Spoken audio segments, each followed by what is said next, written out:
Tractor લઈને ભાઈ 12-13 જણા અંદર હતા, તો એ બધાએ ના પાડ્યો કે તમે આ પાણીમાં ના જો, તો એમણે પાણીમાં ટ્રેક્ટર નાખ્યું, પલટી મારી ગયું. ઘરમાં જેટલા રોકાઈ શકે હતા એટલે પરિવારોને પણ લાવ્યા હતા.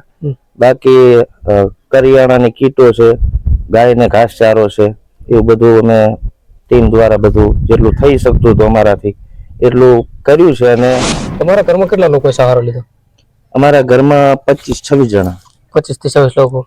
જે કરિયાણાની કીટો છે, ફળ ફ્રૂટ છે, પછી શાકભાજી ત્યાં છે. અમારે તો એક દિવાલ પડી ગઈ છે, ભેંસોનો જે ઓથ હતો એ પડી ગયો છે, 2 પાડીઓ મારી ગઈ છે, અને જે ખેતરમાં જે હતો બધો પાક એ બધો સાફ થઈ ગયો. અમને કહી અને ત્યાં સુધી અમને પહોંચાડી શકો, અને એનાથી ઘણો બધો ફરક જોવા મળ્યો છે. એટલે સેવા કરવાનો મોકો છે બધા માટે, તો જેટલી થાય એટલી સેવા કરો. અને હાલ બનાસકાંઠા જિલ્લાના સુઈગામ તાલુકામાં પણ એ જ પરિસ્થિતિ છે. જે કુદરતી વરસાદી આફત આવી પડતા અહીંયા નુકસાન થયું છે, અને કેટલાક ખેડૂતોને પણ પશુપાલકોમાં પણ નુકસાન ભારે જોવા મળી રહ્યું છે. ત્યારે પણ જે કોમેડી સ્ટાર છે, જે ગુજર લવગુરુ, અત્યારે સખત 3 દિવસથી તેઓના કોમેડી વિડીયો જે છે એ કોમેડી વિડીયો બંધ રાખ્યા છે. હવે એ કોમેડી વિડીયો કેમ બંધ રાખે એ આપણે એમને પૂછીશું. ચાલો ચંદનભાઈ, શું કહેશો? 3 દિવસથી તમારો વિડીયો નથી આવ્યો. એટલે આમાં એવું છે કે અત્યારે પરિસ્થિતિ બહુ ખરાબ છે. તમે ચારે બાજુનો માહોલ જોઈ શકો છો. લોકો આટલા દુઃખી છે, હેરાન થઈ રહ્યા છે, તો આપણને કોમેડી વિડીયો બનાવવા ખૂજે નહીં. સાથે ત્યારે લાઇટ કપાઈ ગઈ હતી, નેટવર્ક ખોવરાઈ ગયા હતા. અને બીજી વાત કે અમારી ટીમ દ્વારા, વિલેજ બોય ટીમ અને અમારા ગામ લોકોને બધા ભેગા મળી અને જેટલી થાય એટલી બધા સેવામાં જોડાયેલા હતા, એટલે કોમેડી વિડીયો બંધ રાખવામાં આવ્યા હતા. આપે લંપી વાયરસ દરમિયાન પણ અનેક ગાયોની સેવાઓ કરી. જી. અને આ વખતે આપે કઈ રીતે સેવા આપી તમારા વિસ્તારમાં? તમારા વિસ્તારનો પ્રશ્ન હતો, અહીંયા ખાસ કરીને લોકોના ઘર પણ પાણીમાં, ઘરવખરી પણ લોકોને સાફ થઈ ગઈ. જી. તો અમારા ઘરમાં જેટલા રોકાઈ શકે હતા એટલે પરિવારોને પણ લાવ્યા હતા. બાકી કરિયાણાની કીટો છે, ગાયને ઘાસચારો છે, એવું બધું અમે ટીમ દ્વારા બધું જેટલું થઈ શકતું હતું અમારાથી એટલું કર્યું છે. અને બીજા પણ મિત્રોને અપીલ કરી છે કે તમે પણ આગળ આવો, અને ઘણા બધા આમાં આગળ આવ્યા છે. બહારથી પણ લોકો અહીંયા આવી અને કીટો આપે છે અને સેવા પૂરી પાડી રહ્યા છે. તમારા ઘરમાં કેટલા લોકોએ સહારો લીધો? અમારા ઘરમાં 25-26 જણા. 25 થી 26 લોકો. જી. અને હવે આપણે જે સેવા આપી, તો આ સેવા કઈ રીતે આપી? પૈસા બાબતે કે ભોજન કેવી રીતે? મૂળ જે કરિયાણાની કીટો છે, ફળ ફ્રૂટ છે, પછી શાકભાજી છે, આ છે. જેમને કોઈને ઘટે છે, કોઈ આવીને અમને કહે છે કે ભાઈ અમારે આવી આવી તકલીફ છે, અમારે આ તકલીફ થઈ રહી છે, તો એમાં અમે સહભાગી થયા છીએ. અમુક જગ્યાએ ઘરમાંથી પાણી પડતું હતું, તો એમના મતલબ ગોદડા અને ધોંસાના બધું પલળી ગયું હતું, તો અમારાથી થતી હતું, તો અમે એ પણ પહોંચાડ્યું છે. અને આપણે જે એક વિડીયો અપલોડ કર્યો હતો આપણે ઇન્સ્ટા આઈડીમાં, કે જે આશ્રમ છે, આશ્રમથી પણ આપના વિડીયોના માધ્યમથી ઘણા લોકોને ત્યાં પણ રહેવા માટે સગવડ થઈ ગઈ હતી. એટલે આમાં એવું છે કે ઘણા લોકોને શું સોશિયલ મીડિયાથી દૂર છે, અમુક પાસે અત્યારે નેટવર્કનો પણ અભાવ હતો, તો મેં વિડીયો એટલે બનાવ્યો હતો કે તમારી પાસે મોબાઈલ છે, તમને ખબર પડી કે ભાઈ કોઈ અહીં કને એમને મદદની જરૂર છે, તો તમે એમને કહી અને ત્યાં સુધી એમને પહોંચાડી શકો.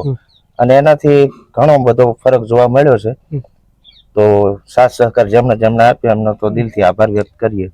આમ તો જો કે સુઈગામ આખા વિસ્તારમાં ક્યાંક ને ક્યાંક જગ્યાએ તમામ ઘરોમાં અત્યારે ઘર વખરી લોકોને મોટા પાયે નુકસાન છે, તો ગુજુ લવગુરુને કેટલું નુકસાન આવ્યું? ચંદન રાઠોડ, અમારે તો એક દિવાલ પડી ગઈ છે, ભેંસોનો જે ઓથ હતો એ પડી ગયો છે, 2 પાડીઓ મારી ગઈ છે, અને જે ખેતરમાં જે હતો બધો પાક એ બધો સાફ થઈ ગયો.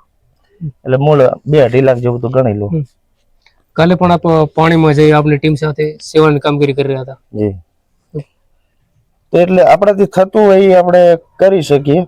આમ મને તરતા તો આવડતું નહીં, પણ જેમને તરતા આવડતું તો એમને ભેગા લઈ કે ભાઈ અમે નથી તરી શકતા, તમે તરી શકો છો, તમે સેવા પૂરી પાડો, તો ભેગા જે તરતા આવડતું તો એમને લઈ જઈ અને જેટલી થાય એટલી મદદ કરી છે. જો કે તમારું ઘર તો ઊંચાણ પર છે, એટલે અહીંયા સુધી તો પાણી આવવાનો કોઈ સવાલ જ ના. આ ઊંચાણ ઉપર પાણી આવવાની શક્યતા નહીં.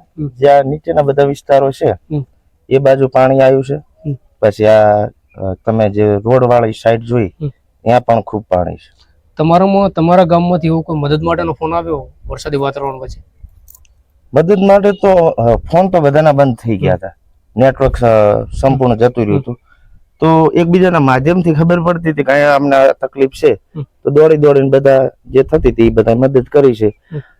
અમુક એવું છે કે ભાઈ ત્યાં ફસાઈ ગયા છે, એમને બીજું ઘર છે ગામમાં, તો એમની જે સામગ્રી છે એ બધી ટ્રાન્સફર કરાવવામાં પણ જેટલી થતી હતી એટલી બધા ભેગા મળીને મદદ કરી છે. અત્યારે હાલ જે આ સમય ચાલી રહ્યો છે, હવે તો આ સમયગાળામાં તમે તમારા વિસ્તારના લોકોને શું અત્યારે અપીલ કરશો? અપીલ તો એક એટલી કરીએ કે આવો સમય રોજ નહીં આવતો, અને આ એક સેવા કરવાનો મોકો છે બધા માટે. તો જેટલી થાય એટલી સેવા કરો. અને પાણી વાળો વિસ્તાર હોય, તમે ન્યૂઝ સાંભળ્યા હોય તો ટ્રેક્ટર લઈને ભાઈ 12-13 જણા અંદર હતા, તો એ બધાએ ના પાડ્યો કે તમે આ પાણીમાં ના જો, તો એમણે પાણીમાં ટ્રેક્ટર નાખ્યું, પલટી મારી ગયું. તો એ જીવનું જોખમ છે. આપણે તો શોખ માટે ગમે એ કરી નાખીએ અને રિસ્ક લઈ લઈએ, પણ આપણા ગયા પછી પરિવારનું શું થાય એ જોવો, એ વિચારો અને પછી જ પગલું ભરો. તરતા આવડતું હોય તો મદદ કરો, અને ના આવડતું હોય તો રિસ્ક ના લો, બીજા કોઈની તમે મદદ લો. એટલે સામેવાળાને નુકસાન ના થાય, તમને નુકસાન ના થાય. હવે ખાસ કરીને ચંદનભાઈ, જ્યાં તમારા વિસ્તારમાં ઘણા લોકોને નુકસાન આવ્યું છે, ઘર વખરી માલ ઢોરમાં પણ મોટા પાયે નુકસાન છે, ખેડૂતો પણ પાયમાલ બન્યા છે, ત્યારે સરકાર પાસે ચંદન રાઠોડ અત્યારે શું માંગ કરશે? સીએમ સાહેબ તો આયા હતા, એમણે પણ મુલાકાત લીધી છે. ધારાસભ્યો પણ ઘણા આયા છે, અને ઘણા બધા આગેવાનો પણ આયા છે, મુલાકાત લીધી છે, બધાએ જોયું છે, બધાએ અપીલ પણ કરી છે કે જેના ઘર પડી ગયા છે એમને નવા ઘર બનાવી આપો. પછી જે રીતનું નુકસાન થયું છે માલ ઢોરમાં, તો એમનો જે યોગ્ય વળતર આપી શકાતું એટલું આપો. અને આ ખેતીમાં તો જરૂરથી અમને નોંધ લેવી જોઈએ, કેમ કે લગભગ આજુબાજુના વિસ્તારમાં લગભગ પાક સાફ થઈ ગયો છે. તો એમાં યોગ્ય વળતર જે થતું હોય એ આપે. અને જે એક બીજી વાત છે કે ઘણા એવા હોય છે કે બીજાના ખેતર વાવતા હોય છે, તો એ પાક સાફ થઈ ગયો તો સરકાર આપશે, તો એ માલિક જે છે એના ખાતામાં પૈસા જશે, તો જે વાવતા હતા એના હાથમાં કઈ આપશે નહીં. તો એ વાત ઉપર પણ થોડુંક ધ્યાન આપી અને એમને પણ વળતર થોડું ઘણું મળે એનું ધ્યાન રાખે.